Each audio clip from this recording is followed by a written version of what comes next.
Hi, I'm Alisha from adultspeechtherapy.co, and in today's video I'm going to show you a fluency technique called pacing. So pacing is done with patients who demonstrate motor speech disorders, such as with dysarthria. They may have a rapid rate of speech, or with apraxia of speech. They may have difficulties with the motor planning of speech, or just getting that pacing to help with speech production. It may also be with stuttering, which can be adult onset, such as with a brain injury, traumatic brain injury, or a stroke.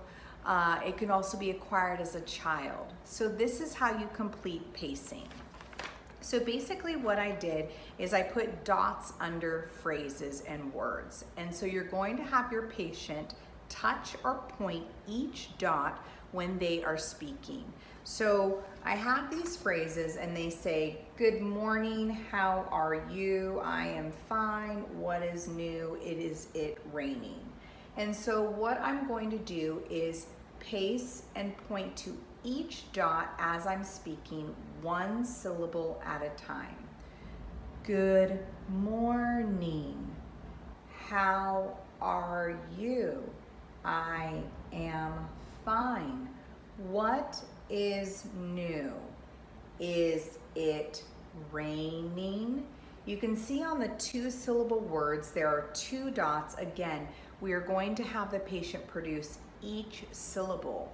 You can see that this significantly decreases rate, as they have to be conscientious of each syllable, and help is really with the pointing to each dot really helps slow you down. So this is the pacing technique. Again, it can be done at the word, phrase, and eventually up to sentence level. So good luck teaching your patients how to complete the pacing technique. For everything else, including free PDFs, check out adultspeechtherapy.co.